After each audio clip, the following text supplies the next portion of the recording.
você, muito bom dia, meus irmãos em Cristo Jesus. Muito bom dia a todos os amigos que acompanham esse programa nas redes sociais. 1º de agosto, privilégio muito grande adentrar a sua casa e compartilhar um pouco da verdade da palavra de Deus. Hoje o nosso assunto está em Hebreus capítulo 13, o verso 8. Eu convido você a fazer essa leitura juntamente comigo. Hebreus 13, verso 8. A palavra de Deus nos diz assim: Jesus Cristo é o mesmo ontem e hoje e eternamente. Nosso assunto hoje é passado, presente, futuro. Durante toda uma história, talvez, de vida, você foi a uma denominação, a uma igreja, e nós ouvimos muitas histórias que nos remetem ao passado.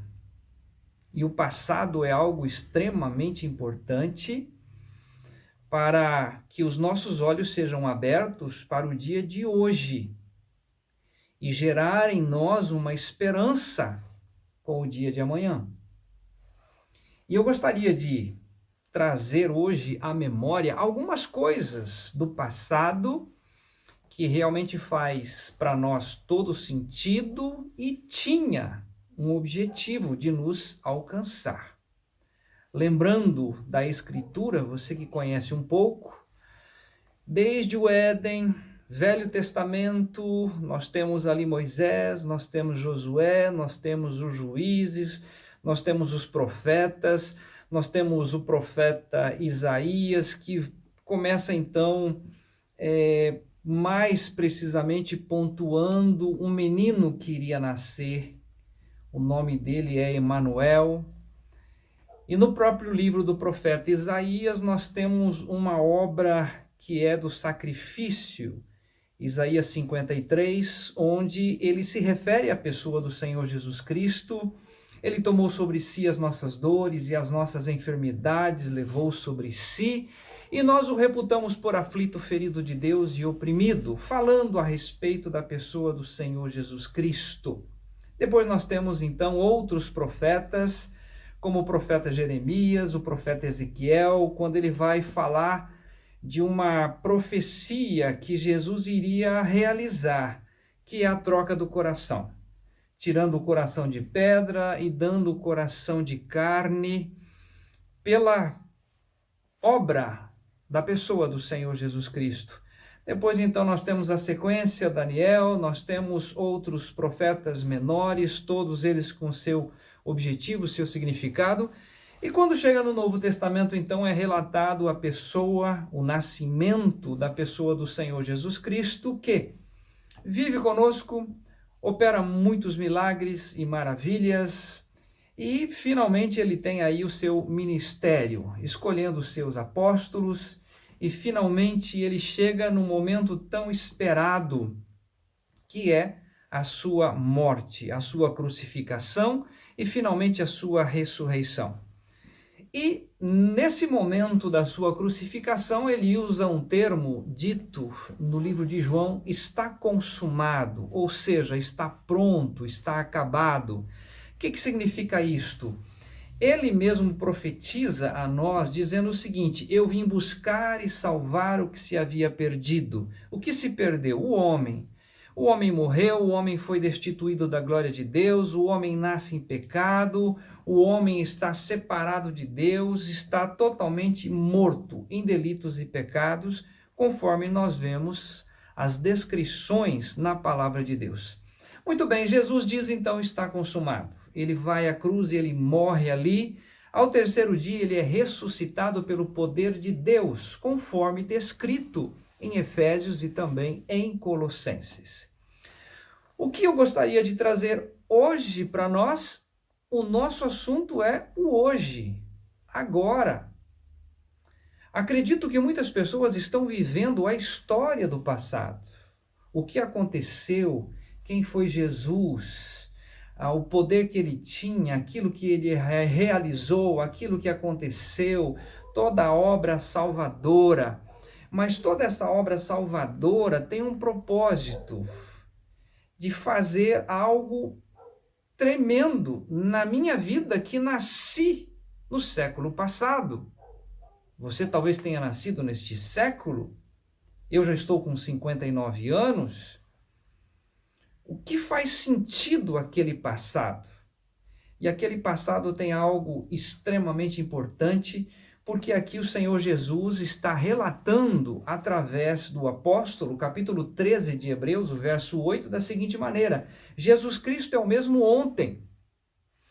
Tudo o que aconteceu no passado, toda a sua obra, todo o seu sacrifício aconteceu lá atrás. Mas ele é o mesmo ontem, ele é o mesmo hoje e ele é o mesmo eternamente.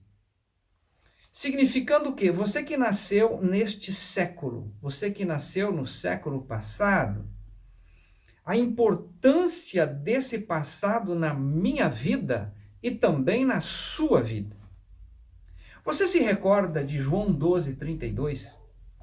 João 12:32, o Senhor Jesus Cristo diz ali aos seus discípulos: e eu, quando for levantado da terra, todos atrairei a mim mesmo.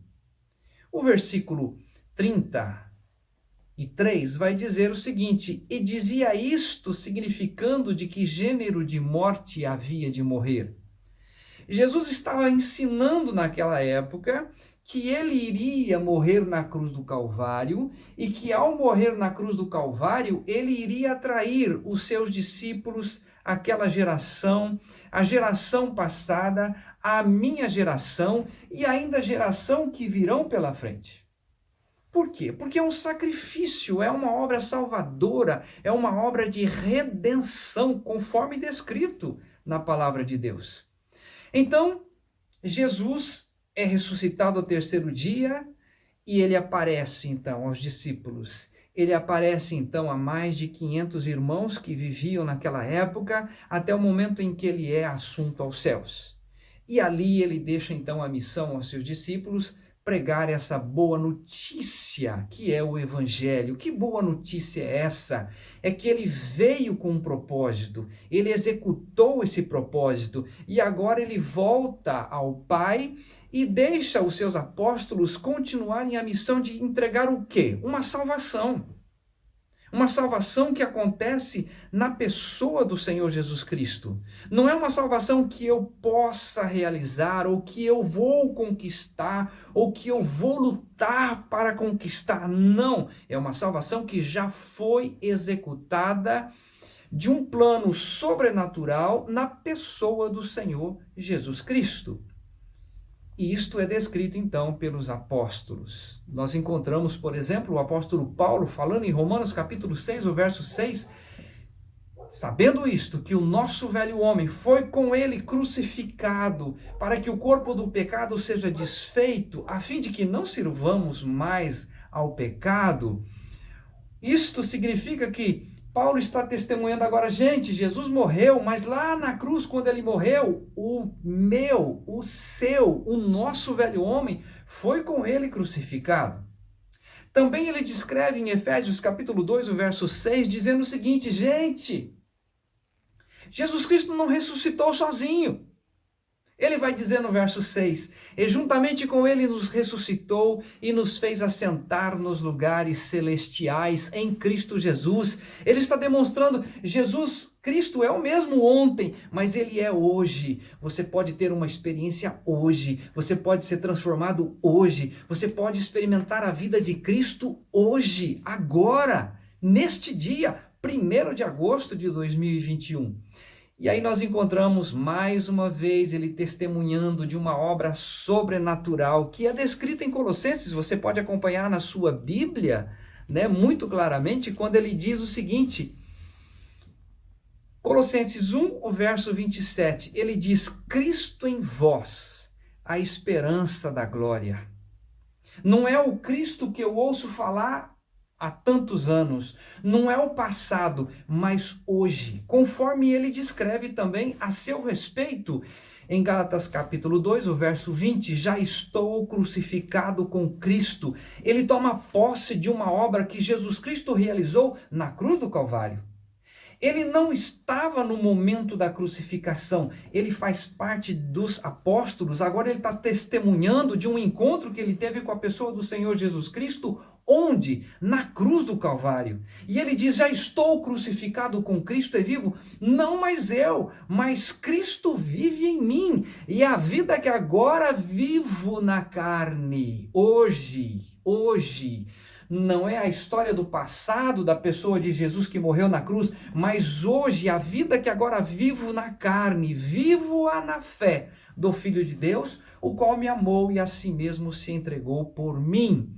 E ele então escreve aos Colossenses, capítulo 1, verso 27, ele diz, o segredo para a cidade de Colossos não é um novo templo, não é uma nova religião, não é viver a história do passado, mas é lembrar que no passado Cristo veio, morreu, nos atraiu em seu corpo, crucificou o nosso velho homem e hoje não somos mais quem vivemos, mas Cristo vive em nós, conforme ele descreve em Colossenses 1, 27.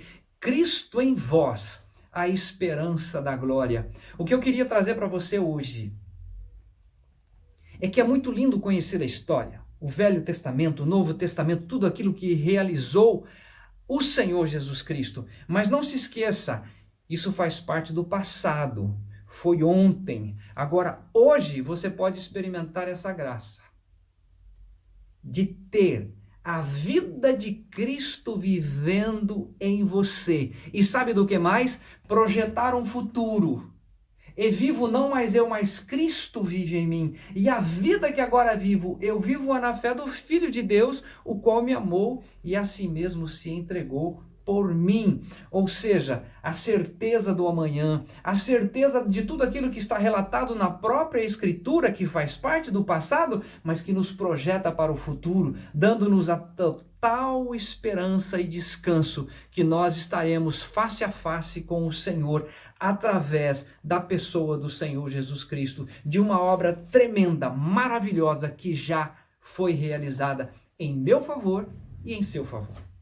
Acho muito rico, muito lindo o fato de você conhecer a história, mas eu quero que você experimente hoje a vida de Cristo vivendo em você, que não tem preço, essa obra gloriosa que Ele quer fazer na sua vida hoje, ok? Deixe o passado no seu lugar e experimente hoje a vida de Cristo para que você possa estar descansado no que vem pela frente, ok? Um grande abraço, foi um privilégio enorme estar com você. Tchau!